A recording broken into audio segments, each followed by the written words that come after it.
اهلا وسهلا الغزالات ديالي، كي دايرين؟ لاباس عليكم؟ بخير؟ نتمنى تكونوا كاملين بخير وعلى خير وفي تمام الصحه والعافيه ان شاء الله يا ربي. مرحبا بكم معايا في قصه جديده. نبداو على بركه الله. انا ولد جيراننا نوضنا الحرب مع العائلات ديالنا باش نتزوجوا، وربي ما حشمناش. سميتي اميمه، في عمري 19 عام. انا الصغيره في خوتي، عندي جوج خوتي كبر مني. الوالد ديالي كان مؤذن في الجامع، والوالده ديالي كانت ربة بيت. مهم كنت انا وولد جيراننا كنبغيو بعضياتنا ملي كنا باقيين كنقراو مازال في الاعدادي. هو خرج من الكطريام مشى خدم مع باه، ولكن انا كملت حتى الباك ما شديتش الباك صافي ونجلس. بقينا على داك الحال حيت انا ما كنتش كنخرج بزاف وما كناش كنتلاقاو بزاف. حتى التليفون كنت كنهضر معاه غير ملي نصيفط ليه انا، حيت خوتي كيكونوا في الدار وبابا كيكون في الدار، دونك خاصني انا نصيفط ليه عاد هو يدوي معايا. ربما يكون التليفون في يد شي واحد ما تعرف، حيت خوتي مره كيقلبوا لي التليفون ديالي. كنت اغلبيه كنهضر معاه غير في الليل، وإلا بغيت نشوفو ولا شي حاجه كنهضر معاه كنصيفط ليه ميساج وكيجي تحت الدار. كنطلع عليه انا من الشرم، حنا كنا ساكنين غير في البروميال. كنطلع عليه انا من الشرم وكنبقى كنهضر معاه في الميساجات وهو كيشوف فيا وانا كنشوف فيه. وبعض المرات تقدر تسخرني ماما للحانوت ولا شي حاجه، كندير معاه نتلاقاو في الحانوت كنهضر معاه 2 دقائق ولا 3 دقائق وكنمشي في حالاتي. كان هذا هو اللقاء ديالنا، ما كنخرجوا ما كندرجوا، يعني ما عمرنا مشينا خرجنا ولا تسارينا ولا درنا ولا جلسنا في شي قهوه نهائيا. ولكن في الصراحه كنا كنبغيو بعضياتنا ديال بصح، حيت هو كان باغيني المعقول، ما كانش كيشوف فيه شي شوفه اللي خايبه. ودازت ليام حتى لواحد النهار لقيتو مخلي ليا علامه استفهام، وانا نصيفط ليه ميساج قلت لك انا ما تبقى تصيفط لي تنصيفط لك انا، ما تعرف دابا كون كان شي التليفون في يد شي واحد قال لي راه ما قدرتش، المهم راه بغيت نهضر معاك ضروري ابيل. قلت لي صافي عيط لي رانا كاينه غير بوحدي. هو عيط لي قال لي راه الوالده، قلت ليها راني باغي نتزوج بواحد البنت كنعرفها وكذا، وهذه راه حلفت لي قالت لي ما غاديش تزوج الا بنت خالتك، وانا هذيك بنت خالتي راني ما باغيهاش، انا باغيك انت وغندير المستحيل. قلت له دابا انا شنو غندير؟ قال لي ديري يدك في يديا وما ديري حتى شي حاجه وما ديري في راسك حتى شي حاجه واخا تسمعي اللي سمعتي. قلت لي صافي كون هاني، وانت انا كنت غانيه ديال الله. قلت لي صافي كون هاني انا معاك انت. قلت لي المهم راك عارفني انا راه ما كنخرج ما كندرج. قال لي صافي غير كوني هانيه. والمهم كانت واحد جارتنا هي اللي كانت صاحبه مو وصاحبه مي، حيت هو كان ساكن قريب لينا، كانت كتجيب لنا الاخبار مره. واحد النهار تسمعنا الغوات والدباز والولد كيغوت، هو كيغوت ومو كتغوت، مو كتقول له والله تنسخط عليك، هو كيقول لها شوفي انا ما غنديرش داكشي اللي باغا نهائيا. المهم دابزين في الزنقه، حنا ما عرفناش اشنو كاين، كنطلع انا وامي ما عرفناش اشنو كاين. صافي شويه هو يجي واحد خالو وجرو دخلوا للدار، وما دخلوا كاملين سدوا عليه من الباب، وتا واحد اللي في الزنقه ما عرف اشنو واقع. عاشافوهم خارجين تا الزنقه مدابزين، ولكن اشنو كاين الله اعلم. ملي وصل الليل دوا معايا، قلت ليه شنو كاين مالك انت وامك خارجين قبيله مدابزين؟ قال لي مدابزين على نفس الموضوع. قالت لي غدا غادي نمشيو انا وياك لعند دار خالتك باش نخطب لك بنت خالتك وهاكين وانا ما بغيتش. قلت له دابا شنو درتي معاه؟ قال لي راه جا خالي وبقى كيقنع فيا، قال لي شوف غادي تمشي مع امك وتخطبوا البنت وتفاهم انت والبنت، تفاهمتوا هو هذاك دويو مع بعضياتكم، تفاهمتوا هو هذاك، ما تفاهمتوش راه كل واحد غادي يمشي في حالاته.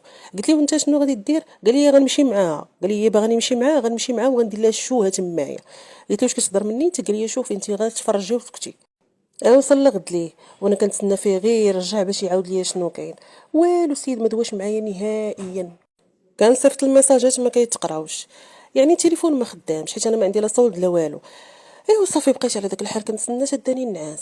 تلا غد ليه وهي تجي ديك جارتنا جات لعند امي كتعاود لها، قالت لها كون شتي فلانه شنو وقع ليها؟ قلت لها ماما شنو وقع؟ قالت لها ما شتيش ردات ولدها، رداتو باش تخطب لي بنت اختها وداها حتى لتمايا، هو ما بغاش اصلا. قالت لها راه ديك الشوهه اللي كانوا داروا في الزنقه راه على قبل ديك الخطبه، حيت هو قال لها انا راني ما بغيتش بنت اختك، قال لها كنبغي شي بنت، قال لها كيبغي شي بنت وداك الشيء بغى يخطبها وهي ما بغاتهاش. قالت لك والو تزوجوا بنت اختها. قالت لها وداها حتى لتمايا لعند بنت اختها، خلاها تا بدات كدوي، قالت لي ما حنا راه بغينا بنتكم وكذا. وقالت لها هو ينوض لها قال لهم شوفوا انا كنبغي واحد البنت وهي كتبغيني وباغي نتزوج بها، وامي ما بغاتش، بغات تزوجني بنتكم، وانا بنتكم راه ما كنبغيهاش وعمري ما غادي نبغيها، راه امي اللي باغاها ماشي انا راني ما باغيش نتزوج بها، ويا اما غنتزوج بهذيك البنت اللي باغي، يا اما ما غنتزوجش كاع. وناض هز التليفون ديالو وضرب بيه في الحيط شتتو. ديك الساعه عاد عرفت انا السيد علاش ما دواش معايا، يقول لي التليفون مشتات. صافي قالت لها امي ويلي وما باش تخليش ياخذ البنت اللي بغا. بغيت نقشرتني قالت لها وهدي عليا والله ما عرفت، هي راسها قاصح وولدها راسو قصح من راسها. وبقيت على داك الحال وانا كنتسنى متى يدوي معايا. دازت يومين عاد صيفط لي قال لي راه تهرس لي التليفون راه وقع وعاود لي داكشي كامل بالتفاصيل. قال لي راه درت لي مشوها ما خليت ما درت، وانا حالف انني الا ما خديتكش انتي ما غناخد حتى شي وحده. قلت لي الله يدير تاويل ديال الخير. ايوا هي هذيك دازت واحد السيمانه وهي واحد العشيه دق علينا مو، حتى جات كدق علينا في الباب تقريبا من العصر. سلام سلام تسايرنا بخير وعلى خير. قالت لامي ايوا راني جيت عندك بغيت نهضر معاك في واحد الموضوع. قالت لها امي مرحبا على الراس والعين. قالت لها ولدي راه باغي يتزوج بنتك، راه ما عرفت قالت لك ملي قال لك ملي كانوا كيقراو وهما كيعرفوا بعضياتهم وكيبغيو بعضياتهم. المهم اللي بغيت نقول لك هو من دابا واحد اليومين راه غنجيو انا وياه وباه، بغيتك تقوليها للوالد ديالها وخوتها باش يكونوا حاضرين ونديروا كلشي في دقه واحده، حيت انا ما فيا ما يبقى غدا جايه. تخيلوا كتهضر بهذا الاسلوب. قالت لها امي واخا ماشي مشكل انا نقولها لباها ويكون خير. قالت لها المهم اللي بغيت نقول لك وهو ولدي راه ما عندوش فين يسكن، راه غيسكن معايا في الدار، وراه الكلام كلامي والشوار شواري، يعني اللي قلتها انا هي اللي كاينه. هادشي خاصك تفهميه لبنتك وتعرف راسها فين غاده. قالت لها امي ان شاء الله يكون خير يكون خير ان شاء الله، والله ييسر الله ييسر للجميع. صافي ومشات في حالاتها. قالت لي امي هذه ما عرفتش واش جايه تخطب ولا جايه تضارب. قلت لها علاش مالاش قالت؟ قالت لي ها قالت وها قالت وها قالت، وانتي العفريته كنتي كتعرفي الدري وكتخرجي معاه. قلت لها انا كنحلف وانا نحلف ونعطي قلبي والله امي ما كنعرفو والله امي. قالت لي شوفي سكتي سكتي. قلت لها امي كنت كنعرفو ملي كنت في المدرسه، ولكن ملي جلست صافي ما بقيتش كنعرفو. قالت لي راه قالت لي كتهضروا مع بعضياتكم في التليفون بلا ما تبقايش تكذبي عليا. قلت لها المهم هادشي عافاك ما تقوليش لبابا. ايوا ملي جا الوالد ديالي وهي تقولها ليه امي، قالت ليه فلانه راه بغات تخطب فلانه لولدها. قال لها شكون هذاك الشمكار؟ تخيلوا هو راه ما كيدير والو، ما كيدير حتى شي بريه نهائيا، كيدير تشويكه فقط. والوالد عنده اي واحد كيدير تشويكه ما كيحسنش ديك الحسانه ديال المينيتير صافي راه شمكار. قال لها انا نعطي بنتي لذاك الشمكار والله لا خداها ما غاديش ياخذها، هذاك اللي ما كيعرفش الله ما كيعرف ما عمرو حط جبهته في عمري واش شفتو في الجامع. تخيلوا الوالد دار ليا الشوها. امي بدات كتقفقف قالت ليها شنو غنقول ليها دابا؟ قال ليها قولي ليها ما غنعطيش بنتي لذاك الشمكار ديال ولدها، انا بغيت نعطيها لشي واحد كيخاف الله، شي واحد اللي كيصلي وكيعرف طريق الله اللي يخاف فيها الله، انا ما بغيتش نعطيها لذاك الشمكار. قالت تقول لي امي راه ما كيدير والو راه غير كيمشي تشعرو عادي بحالو بحال الوليدات كاع، راه دابا ملي غيكبر راه غادي يولي حتى هو يدير الحسانه عاديه. قال لها شوفي اي واحد كيدير ديك التشويكه شمكار. وانا كنقول الله يا ربي الله ما لقات منين تخرج ليا غير من التشويكه. اش هاد الزهر عندي وعنده؟ ما عندي انا ما عندي زهر وما عنده زهر، صافي كملناها. تلاقينا خلاو المصريين يتلمي المتعوس على خيب الرقا، هي ديالي انا وياه. المهم قلتها ليه وصلت ليه الميساج قلت ليه با راه قال لي شوفي قولي لباك راه يا اما نديك انا يا يديك سيدي ربي، راه حتى شي واحد ما غادي يديك بجهد الله سبحانه وتعالى. ايوا صافي هو يقطع عليا. ايوا تما بدات الحريره. قالها با لخوتي قال لي مرا جاي يخطب في هذاك الشمكار. الصراحه خوتي ما قالوا والو، قالوا لي دري الله يعمر هضر، يعني عمرنا ما شفنا كيدير شي حاجه خايبه ولا هذا، وصلوا بينه وبين مولاي الا كان يقدر يكون كيصلي في الدار ما كيمشيش للجامع، حنا ما غادي نحكموا عليه حتى شي واحد. المهم با دار تذكر يما ديال الغديد، ودار عند امي قال لها على هو فين شافها فين كيعرفها؟ قالت لي ما كتخرج تسخر راه ولد الدرب، كتخرج تسخر وكيشوفها وراه عارفينها راه بنت الفقيه، ماشي ما كاينش واحد اللي ما كيعرفناش هنايا في الدرب. كيفاش فين شافها؟ قال لها عندك شكون كتهضر معاه؟ قالت لي لا ما كتهضر معاه ما حتى شي حاجه، راه مو قالت لك راه غير شافها وصافي. ايوا هو مشى عند امو قال لها شوفي اجلي المشيه واحد شويه راه امها عيانه، بين ما ولات شويه وديك الساعه سيروا لعندهم. منين نقول لك انا سيروا. قالت لي قول ما بغاوكش ماشي تقول لي امها عيانه. قال لها هادشي انت غتدخلي سوق راسك من هادشي كامل، هادشي ما دخلك الله فيه، نهار نقول لك انا غادي نمشي ديك الساعه نمشيو. ولا الوالد ديالي حاضي معايا بلا قياس، الا خرجت ولا دخلت ولا المهم اصلا ما كنتش كنخرج بزاف. شتي غير طليت من الشرجم لقى كيطلع ليا من الشرجم ديال البيت الاخر يقول لي اش كديري اش كتشوفي؟ كنقول له راه كنطل في الزنقه وصافي. يقول لي سيري دخلي وسدي الشرجم بعدك ما ديري فيه. ايوا بقيت على هذا الحال. خوتي قالوا لبابا حاول انك تشوف الدري وتهضر معاه، ما تعرف ربما يكون الدري مزيان وكل شيء غير انت واخد عليه نظره خايبه. الوالد ديالي كيقول لهم لا، قلت لكم انا هذاك شمكار، شتو اي واحد كيدير شعرو ديك الطريقه هذاك شمكار. المهم هو مقتنع بداك الراي ديالو صافي. وبقينا بحال هكا حتى واحد النهار زغبنا الله، هو صيفط لي ميساج قال لي توحشت صوتك تغني ليا. قلت ليه نغني لك في اوديو؟ قال لي لا ماشي في اوديو، قال لي تغني ليا من الشرجم، حيت حنا كانوا عندنا جوج ديال السراجم كيشوفوا لهاد الجهه وجوج ديال السراجم كيشوفوا للجهه الاخرى، يعني السرجم ديال بيت ماما وبيت خوتي كيشوفوا من لهيه، والسرجم ديال بيتي انايا وديال الصاله كيشوفوا للجهه الاخرى. قلت ليه شوف انت واقيلا بغيتي تشريها لينا اليوم، خصوصا ماشي معايا ماشي معمرين الدار حتى مع الجيران. قال لي شوفي انا راني واقف تحت الشرجه من نيشان، غني لي غير داك المقيطع اللي كيعجبني صافي. ايوا بيني وبينكم درت ليه خاطرو، ايوا حليت السرجم، بقيت كنهضر معاه بشويه شويه ونقول ليه شوف الزنقه راه ساقله، والله حتى غادي يسمعنا شي واحد وغيمشي يقولها لمالين الدار. قال لي والله ما غيسمعك حتى شي واحد، تيغنيها بشويه أنا راني كنسمعك. ايوا درت فيه راسي وجلست نغني ليه. انا يلاه بديت والله خوتي تنغني لكم الاغنيه داك المقطع اللي بغاني نغني ليه باش تسمعوا كيفاش شنق عليا الوالد.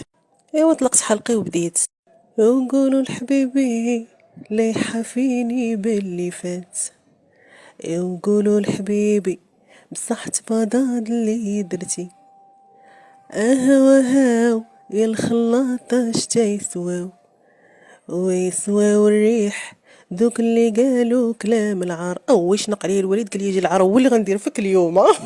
ايوا شدني اخوتي وضرب عليا بواحد مولاتي السلخه، واحد مولاتي السلخه ما خلى فيا غير اللي نسى. وناضوا خوتي كيفكوني، واخا هكاك خوتي جاو من جهتي وكيفكوني. ناضت امي قالت ليه جا خطبها وانت ما بغيتيش تعطيها ليه، انت السبب في هذا المشكل وانت السبب في هذه الشوهه. قالوا لي خوتي ها العار الا ما غير يشوف هذا الولد ويلا عجبك الحال، هو هذاك ما عجبكش الحال ديك الساعه يكون خير، ما تعرف يكون عندها الخير في هذا السيد هذا. ايوا الوالد بقى مقصح راسو. ناضوا خوتي عيطوا لعمي حيت عمي كان كبر من الوالد وكان كيسمع ليه، وجا لعندو قال لي راه كاين وهاكاين، عاود ليه الهضره وكل شيء قال لي راه كاين وهاكاين. قال لي عمي دابا نتايا حكمتي على السيد من برا، اللهم نخليوه يجي، وديك الساعه الا كانت شي حاجه هو هذاك ما كان والو راه هو غيمشي في حالته والبنت غتبقى في دارهم. ايوا الوالد مازال رطب راسو قال لهم واخا قولوا ليه يجي. هي تنوض امي قالت لديك صاحبتها قالت لها قولي لفلانه الا بغات تجي راه كاين وهاكاين. هو عيطوا عليها قالوا عليها ملي جات هي وباه وهو جايبين، المهم جايبين داكشي ديال الخطبه وداكشي. المهم كاين عمي، كاين واحد عمي اخر، كاين خالي، كاين خوتي، تفاهموا مع بعضياتهم. سول الولد واش كتصلي واش هادي، قال لي عمي انا كنصلي وكذا وهادي. قال لي ما عمري شفتك في الجامع، قال لي عمي راه ما كيكونش عندي الوقت باش نمشي للجامع، وملي كنكون في الدار كنكون عيان كنقول اللهم نصلي غير في الدار. قال لي الصلاه مع الجماعه راه فيها الاجر، واي خطوه كتخطوها من الدار للجامع راه فيها حسنه. المهم بقى الوالد كيعطي ديك الموعظه ديالو، قال لي صافي كون هاني عمي غادي نبقى ديما نمشي للجامع. ايوا صافي قال ليه الوالد ديالي شوف، قال لي انا بنتي ما بغيتش ليها المشاكل وما بغيتهاش تناقر مع امك، ما بغيت حتى شي حاجه. قال لي شوف عمي انا ما غاديش نسكن مع دارنا، انا غادي نكري وغادي نكري قبل ما ندي بنتك باش نوجد البلاصه ونوجد الدار، وديك الساعه نديها لدارها معززه مكرمه حتى النهار يحن عليا سيدي ربي وغادي نديرو الدويره ديالنا. المهم قال لي عمي مرحبا بك ما قلتي عيب. ايوا صافي تفاهموا مع بعضياتهم وتفاهموا على كل شيء، صداق تخربيق كامل ديال العرس. جمعنا الوريقات ديالنا تكاتبنا، مشى هو كرا الدار فرشها، الوالد تا هو عاونو في الفراش وداك الشيء، خوتي تا هما عاونوه فرشنا الدار مزيان وداك الشيء قادينها. مو عجبها الحال ملي شافت العائله ديالي تعاونوا مع ولدها وما قصروش معاه، واي واحد قدر يعاونو بشي حاجه عاونوا بها وما تشرطوش عليه من حتى شي حاجه. قالت لي انا كنت واخده واحد النظره خايبه وهذه. المهم تصالحت هي وولدها وتصالحت معايا حتى انا، قالت لي سمحي لي جيت داك النهار عند امك وهضرت معها بديك الطريقه وما كانش خصني نهضر بديك الطريقه وكذا وهذه. دوات مع ماما حتى هي قالت لها سمحوا لينا وكذا وهذه، دابا خصنا نتفاهموا واش غادي نديروا العرس ولا غنديروا غير شي حاجه صغيره. قالت لها امي شوفي اللي درتوها حنا معاكم، قالت لها حنا راه ما غنديروا لا عرس لا والو. المهم درنا واحد النهير صغيور جمعنا فيه العائله كاملين، درنا بحال شكل ديال الصداقه ومشيت في حالتي لداري. ودابا الحمد لله راني عندي بنيه عندها عامين، اللهم لك الحمد، عشت بخير وعلى خير. كنمشي لعند عائلتي وكنمشي عند عدوزتي كتجي عندي، دارنا كيجيو عندي، واللهم لك الحمد. وكيف ما قلت لكم اللي بغاك غادي يجي لعندك، واللي بغاك عارف فين يلقاك. ما كاينش شي واحد اللي غادا تبعيه انت كتجري ولا غديري عليه شي حاجه اللي ما كدارش. والحلال عمر ربي ما كيحشم ماليه، اللهم لك الحمد. كانت هذه هي القصه ديالنا اليوم، كنتمنى تكونوا استفدتوا منها وضحكتوا معايا شويه، حيت انا اصلا ما قديتش نحبس من الضحك ملي بديت كنعاود في هذه القصه. المهم غزالات ديالي خليت لكم الراحه حتى القصه اخرين ان شاء الله.